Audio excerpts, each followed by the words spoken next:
Alors, avoir le dernier iPhone, c'est sympa, mais aujourd'hui, avec les photos, les vidéos qui augmentent en taille, etc., le stockage, ça devient compliqué. Eh bien, aujourd'hui, je vous présente un petit produit pour augmenter le stockage de votre iPhone. C'est parti.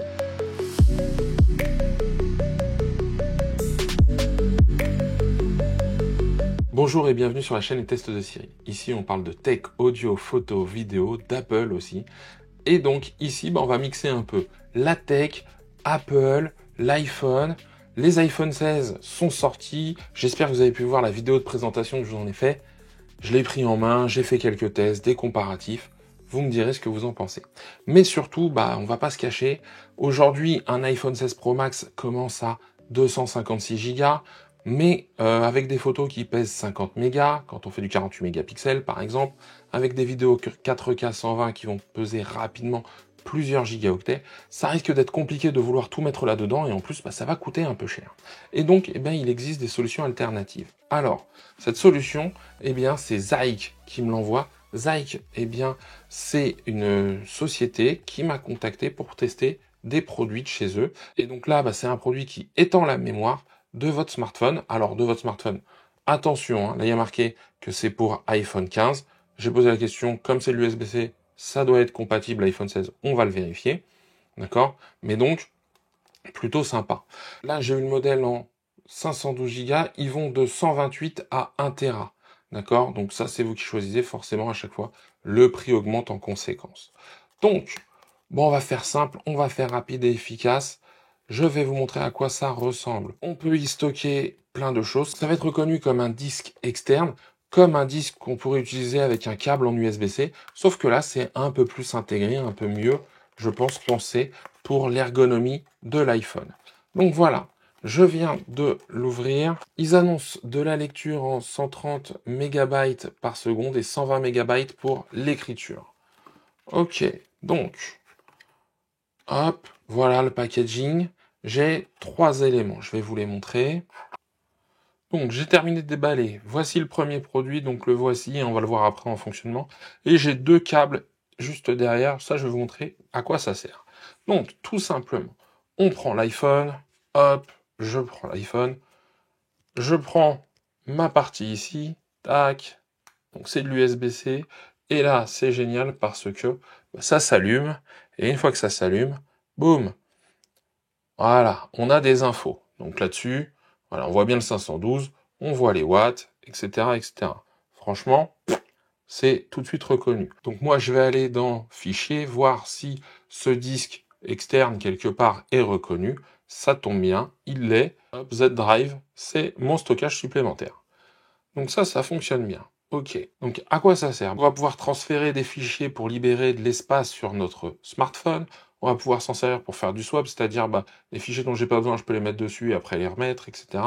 Les stocker temporairement, ce genre de choses. Au niveau ergonomie, je vous ai dit, il y a des câbles fournis, il y en a 2, ils sont identiques. Pourquoi ils sont fournis?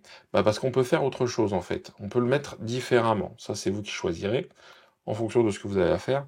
Un câble un peu courbé comme ça. Regardez. Hop, je le mets comme ça. Tac, vous voyez, il se met bien. Et là, ce qui est bien, c'est que ça, c'est aimanté.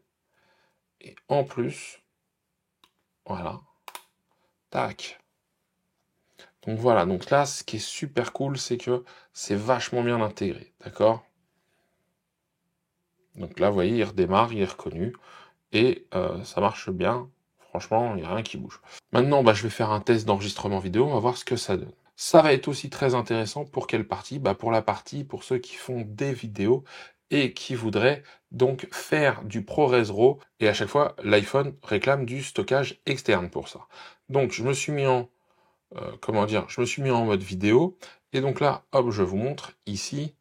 Vous voyez, je suis pas en ProRes, donc là pour l'instant il n'y a rien affiché. J'appuie sur ProRes, hop, voilà, là en haut vous voyez une durée maximale, 35 minutes. J'ai mis un peu de fichier dessus, normalement j'arrive à 37. Et en bas vous voyez, hop, il y a marqué USB-C. Donc ça veut dire que ça a bien été pris en compte. Donc là je vais pouvoir enregistrer en ProRes, ça va être intéressant pour ceux qui veulent étalonner, aller chercher un peu plus loin au niveau des images. Je vais faire une première capture, donc hop, je me mets en 4K 30. Voilà, bonjour, c'est Cyril, des tests de Cyril, blablabla, blablabla, blablabla. Donc vous voyez, hop, tout fonctionne, hein, le décompte, l'USB-C, tout est mis dessus.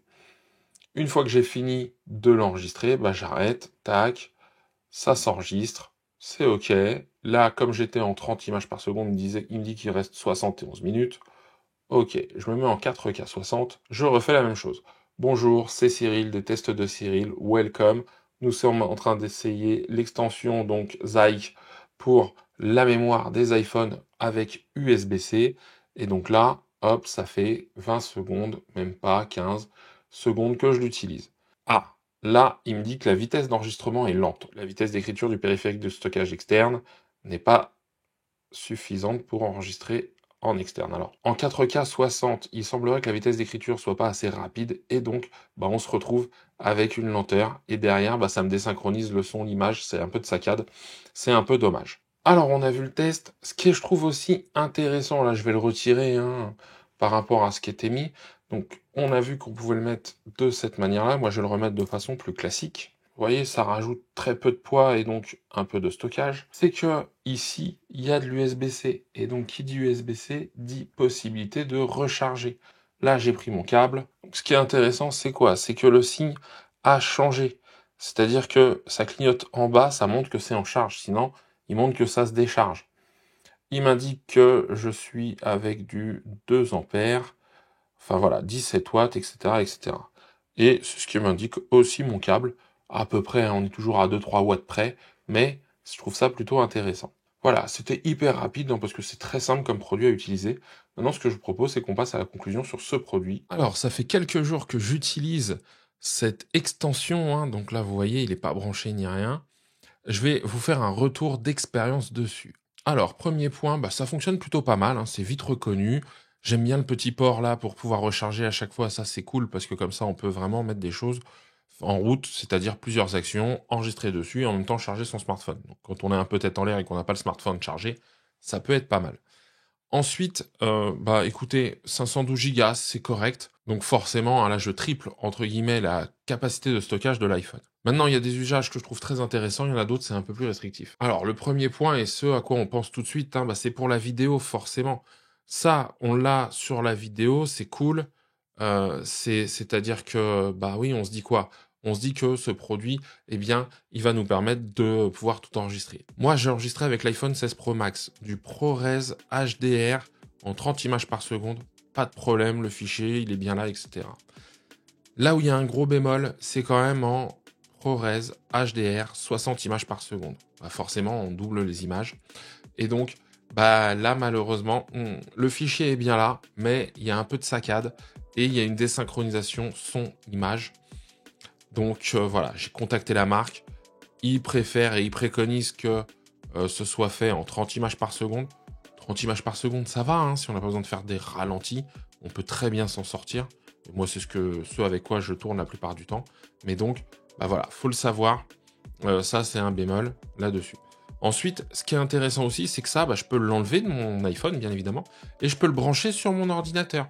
Alors, bah, il s'ouvre, j'ai un Z-Drive qui monte, hein, comme une petite clé USB ou comme bah, un disque dur externe, et après je retrouve mes fichiers dessus. Donc après je peux les réimporter. Donc on peut imaginer des transferts de fichiers plutôt que de passer par AirDrop ou un autre système.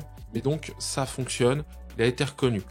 Attention, moi je l'ai branché au début sur mon dock. Sur mon dock, eh bien le petit lecteur ne montait pas. Ça c'est vraiment un petit peu dommage. Mais une fois que je l'ai branché en direct sur le Mac, donc là je pense par exemple à ceux qui auraient des MacBook Pro ou des MacBook Air, hop, sur la prise USB-C, eh bien il est monté et je l'ai retrouvé. Donc ça c'est plutôt le côté nomade. Moi ce que j'aime bien c'est sa compacité. C'est-à-dire que je pourrais mettre un disque, mais si je mets un disque sur l'iPhone, eh bien j'ai un petit cordon, ça pendouille, etc. Ça, hop, je pourrais même le rajouter et laisser l'iPhone sur un stabilisateur type OM6 de DJI par exemple. Donc voilà, en plus avec le petit cordon où ça vient à l'arrière, ça peut amener une autre façon, une autre prise en main, donc ça c'est chouette. Donc en conclusion, bon bah je trouve que c'est un petit objet pratique, hein, franchement je le dis, c'est quelque chose que je trouve plutôt pas mal. La restriction c'est la vitesse de lecture et d'écriture. Franchement, 130 MB par seconde en lecture annoncée et 120 MB par seconde en écriture annoncée, on va beaucoup plus vite avec des SSD, d'accord? Mais on perd cette compacité, on perd cette possibilité de recharger en même temps, etc., etc. Donc, c'est une question de choix, c'est une question de besoin. Et surtout, c'est la capacité qui augmente de mon téléphone quelque part. Voilà, parce qu'aujourd'hui, on sait très bien que de passer d'un 256 à un 512, voire à 1 Tera, ça se monnaie assez fort chez Apple et sur les iPhones. Là, on est quelque chose quand même qui est beaucoup plus abordable. En termes de prix, ce produit en 128 Go, alors ça me paraît un peu petit, mais ça commence à une cinquantaine d'euros. Si on va sur du 1 Tera, ça fait 150 euros. On est très loin, comme je le disais, des prix pratiqués par Apple pour les extensions de mémoire. Maintenant, il y a d'autres restrictions, ça on est sûr et certain, et je vous les ai expliquées. Donc c'est à vous de voir si ça peut vous intéresser. Moi, surtout, l'idée, c'était de vous présenter ce type de produit. Ça existe. Quand on prend un iPhone qui est un peu petit, alors bien évidemment, on peut avoir toujours un SSD, mais on perd ce côté ergonomie. Moi, voilà, l'objectif, c'était de vous montrer que ce type de produit existait.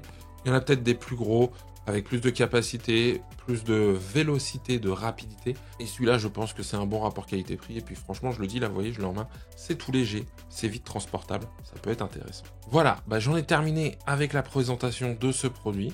Si vous avez des questions, les commentaires sont juste en dessous, j'y répondrai avec plaisir. Si cette vidéo vous a intéressé, qu'elle vous a plu, pensez à la partager, à la liker, à vous abonner et à activer la cloche. Et moi, je vous dis à très bientôt pour un nouveau test. Et d'ici là, prenez soin de vous.